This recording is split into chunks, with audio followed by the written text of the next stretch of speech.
October மாதம் 4ஆம் தேதி பொதுக்காலம் 26ஆம் வாரத்தின் வெள்ளிக்கிழமை. முதல் வாசகம்.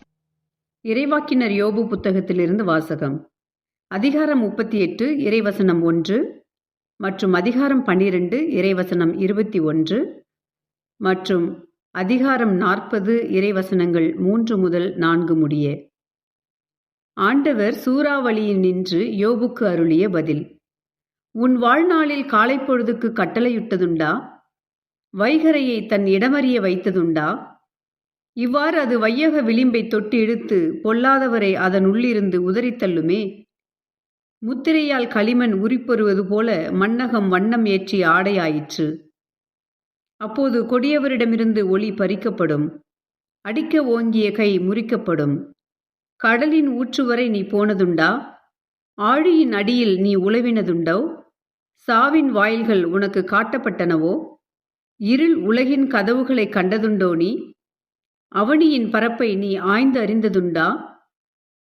அறிவிப்பாய் அதிலுள்ள அனைத்தையும் அறிந்திருந்தாள். ஒளி உறைவிடத்திற்கு வழி எதுவோ? இருள் இருக்கும் இருப்பிடம் எங்கேயோ? அதன் எல்லைக்கு அதனை அழைத்துப் போவாயோ? அதன் உறைவிடத்திற்கு நேர்வழி அறிவாயோ? ஆம், அறிவாய். அன்றே நீ பிறந்தவனன்றோ? ஆமாம், ஆண்டுகளும் உனக்கு அதிகமன்றோ? யோபு ஆண்டவர்க்கு கூறிய மறுமொழி. இதோ எளியேன் யான் இயம்புதற்குண்டோ?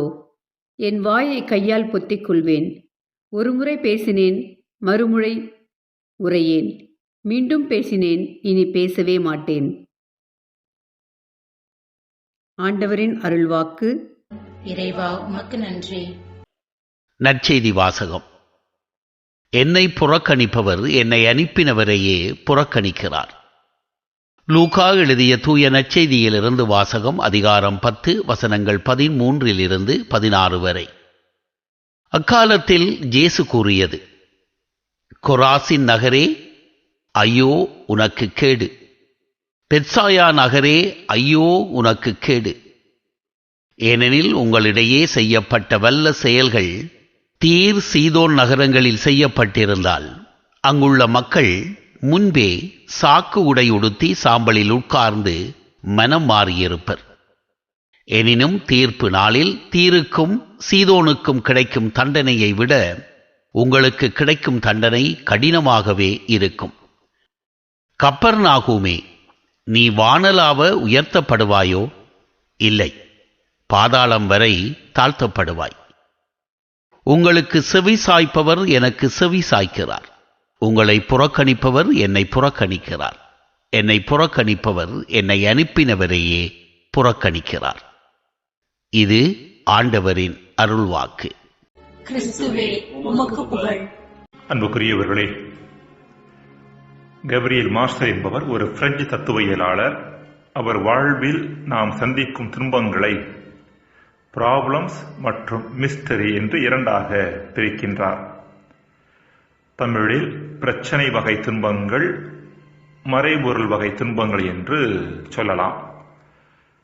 எந்தெந்த துன்பங்களை எல்லாம் நாம் அறிவுபூர்வமாக அலசி பார்த்து அவற்றிற்கான காரணம் எவை என நம்மால் கண்டுகொள்ள முடிகிறதோ அவையெல்லாம் பிரச்சனை வகை துன்பங்களாகும். உதாரணமாக, ஒருவர் கண்மூடித்தனமாக கார் ஓட்டி விபத்தில் சிக்கி அதில் தன்னுடைய காலை இழந்து வாழ்வில் துன்பப்பட்டார் என்றால் அதற்கான காரணம் என்ன என்பதை நம்மால் எளிதில் சொல்ல முடியும். பொருளாதார தளத்திலும் சமூக தளத்திலும் நாம் சந்திக்கும் பல பிரச்சனைகள் இந்த வகையை சார்ந்தவை. கொஞ்சம் அறிவு கூர்மையோடும் புத்திசாலித்தனத்தோடும் இருந்தோம் என்றால் இந்த வகை துன்பங்களை நம்மால் தவிர்க்க முடியும். இதற்கு மாறாக இன்னொரு வகையான துன்பங்கள் உண்டு. நாம் நம் வாழ்வில் சந்திக்கும் சில துன்பங்களுக்கான வேர்களும் காரணங்களும் நம் பார்வைகளுக்கும் புரிதல்களுக்கும் அப்பாற்பட்டவையாக இருப்பது நமக்கு தெரியும். அவையெல்லாம் மறைபொருள் வகையை சார்ந்த துன்பங்கள். மனித அறிவை பயன்படுத்தி எவ்வளவுதான் அலசி பார்த்தாலும் அத்துன்பங்களுக்கான காரணத்தை நம்மால் கண்டுபிடிக்க இயலாது. எந்த காரணமுமே இல்லாமல் திடீரென நடக்கும் எதிர்பாராத இழப்புகள், இறப்புகள், இது போக நம்முடைய வாழ்க்கையில் நடக்கும் ஒரு சில நிகழ்வுகள் ஆகியவை இந்த வகையை சார்ந்தவை. யோபு புத்தகம் இப்படிப்பட்ட வகை துன்பத்தை பற்றியே பேசுகிறது. யோபுவின் வாழ்வில் நடந்த தொடர்ச்சியான இழப்புகளை அப்புத்தகத்தின் முதல் பிரிவு எடுத்துரைப்பது நாம் அனைவரும் அறிந்ததே. யோபுவின் துன்பங்களை முதல் வகை துன்பங்களாக, அதாவது பிரச்சனை வகை துன்பங்களாக அவரது நண்பர்கள் பில்தாது, சோப்பார், எலிப்பாசு ஆகியோர் அணுகினர். இம்மூவரும் யூத பாரம்பரியத்திற்கு அடையாளமாக இருக்கின்றனர். யூத பாரம்பரியத்தின்படி கடவுளின் கட்டளையை மீறுகிறவர்கள் தண்டிக்கப்படுவார்கள். யோபு தண்டிக்கப்படுகிறார். எனவே அவர் நிச்சயம் கடவுளின் கட்டளையை மீறியிருக்க வேண்டும் என்பதுதான் அவர்களது வாதம். எனவே அம்மூவரும் ஒன்று யோபு கடவுளின் கட்டளையை மீறியதை தங்களிடமிருந்து மறைக்க வேண்டும், அல்லது அவர் கடவுளின் கட்டளையை மீறியது அவருக்கே தெரியாமல் இருந்திருக்க வேண்டும், ஆனால் கடவுளுக்கு தெரிந்திருக்க வேண்டும், எனவேதான் அவர் தண்டிக்கப்படுகிறார் என்று வாதிட்டனர். யூத பாரம்பரியத்தில் வந்த யோபுவிடமும் அதே சிந்தனை இருந்தது. எனினும் தான் கட்டளைகள் எதையும் மீறாதிருந்ததையும் அவர் தெளிவாக அறிந்திருந்தார். இங்கு யோபு பொய் ஒன்றும் சொல்லவில்லை. யோபு அப்படிப்பட்ட நீதிமானாக வாழ்ந்தார் என்பதை விவிலிய ஆசிரியரும் உறுதிப்படுத்துகின்றார். யோபு புத்தகத்தின் முதல் வசனமே யோபு மாசற்றவரும் நேர்மையாளருமாக இருந்தார், கடவுளுக்கு அஞ்சி தீயதை விலக்கி வந்தார் என்று சொல்கிறது. மேலும் யோபுவின் மாசற்ற தன்மை குறித்து கடவுளே மகிழ்ச்சி அடைந்ததாகவும் வாசிக்கிறோம். பிரிவு 1 இறைவசனம் 8 மற்றும் பிரிவு 2 இறைவசனம் 3. இவ்வாறு எந்த தீமையுமே செய்யாத தான் துன்புறுவது ஏன் என்ற கேள்வி யோபுவை குடைந்து கொண்டிருந்தது. அந்த கேள்வியைத்தான் அவர் கடவுளிடமும் கேட்டார். இதற்கான பதிலாக இருப்பது இன்றைய முதல் வாசகம். இன்றைய முதல் வாசகத்தின் மைய செய்தி இதுதான். கடவுள் யோபுவிடம், இந்த உலகில் நடக்கும் எல்லாவற்றையும் புரிந்து கொள்ளும் திறன் உனக்கு இருக்கிறதா என்கிற அடிப்படையான கேள்வியை இயற்கையை பற்றிய பல்வேறு கேள்விகளை கேட்பதன் வழியாக எடுத்துரைக்கிறார். அவற்றையெல்லாம் புரிந்து கொள்ள முடியாத உன்னால் உன் வாழ்வின் துன்பங்களுக்கான காரணத்தை உன்னால் எப்படி புரிந்து கொள்ள முடியும் என்று யோபுவை பார்த்து கேட்கிறார். அன்புக்குரியவர்களே, வாழ்வில் வரும் பிரச்சனை வகை துன்பங்களை ஏன் என்கின்ற கேள்வியோடு எதிர்கொள்வது நல்லது. காரணம், அது பிரச்சனையை பற்றிய தெளிவை நமக்கு கொடுக்கும். மாறாக மறைபொருள் வகை துன்பத்தை ஏன் என்கின்ற கேள்வியோடு அணுகினோம் என்றால் விரக்தியும் மனக்குழப்பமும் தான் மிஞ்சும். எனினும் இப்படிப்பட்ட மறைபொருள் வகை துன்ப வேளைகளில் இறைவன் நம்மை தனியே விட்டுவிடுவதில்லை. மாறாக தன் ஒரே மகனை நம்மோடு உடன் இருக்க அனுப்பியிருக்கின்றார் என்கின்ற ஆறுதல் செய்தியை வழங்குவதே கிறிஸ்தவம். நம்மோடு உடன் இருக்க நம்மை தேடி வரும் இறைமகன் இயேசுவை கொராசின், பெத்சாயிதா, கப்பர்நாகுமை சார்ந்த மனிதர்களைப் போல கண்டுகொள்ளாமல் நிராகரிக்கவும் செய்யலாம், அல்லது சக்கேயு, மத்தேயு ஆகியோர் போல உடனிருப்பை உணர்ந்து மகிழவும் செய்யலாம். மறைபொருள் வகை துன்பங்களின் போது இறைமகன் இயேசுவின் உடனிருப்பை நாம் உணர்ந்தாலே போதுமானது. வாழ்க்கை சுமையானதாக இருக்க போவதில்லை. ஜெபம். இறைவா, உம் திருமகனின் உடனிருப்பு எம்மோடு எப்போதும் உண்டு என்கின்ற மனநிலையோடு எம் வாழ்க்கை பயணத்தில் கலங்காமல் தொடர்ந்து பயணிக்க வரம் தாரும். ஆமென்.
விளக்கின்றி அலைந்தாலும் கைவிட மாட்டீர், கைவிட மாட்டீர்.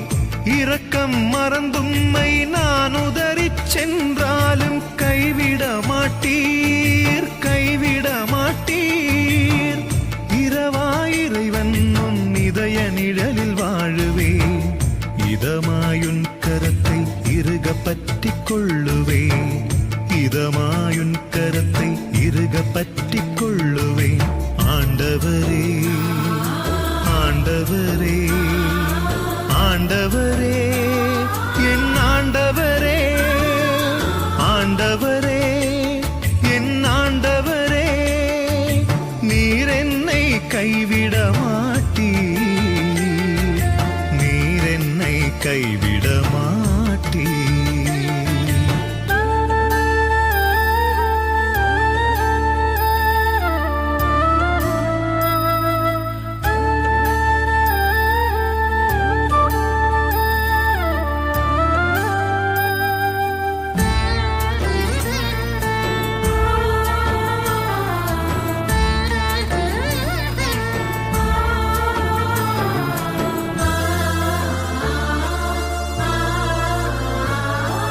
தோல்வி தொடர்ந்த வேளையில், சோர்ந்து நொந்த பொழுதினில் கைவிட மாட்டீர், கைவிட மாட்டீர். உலகம் பழிக்கும் நேரத்தில், உறவு மிகழும் காலத்தில் கைவிட மாட்டீர், கைவிட மாட்டீர். உயிரை தந்த உம்மை நான் மறந்து போனாலும் கைவிட மாட்டீர், கைவிட மாட்டீர். குறையா உன் ஆற்றல் கண்டு வியந்து பாடுவேன், நிறைவாயுன் அன்பில் நிலைத்து என்றும் மகிழுவேன், நிறைவாயுன் அன்பில் நிலைத்து என்றும் மகிழுவேன். ஆண்டவரே, ஆண்டவரே, ஆண்டவரே, என் ஆண்டவரே, ஆண்டவரே, என் ஆண்டவரே, நீர் என்னை கைவிட மாட்டீர். துன்பத் துயரங்கள் என்னை தொடர்ந்தாலும், துணைகள் இன்றியே நான் துவண்டாலும், நீர் என்னை கைவிட மாட்டீர். ஆண்டவரே, என் ஆண்டவரே, நீர் என்னை கைவிட மாட்டீர், நீர் என்னை கைவிட மாட்டீர்.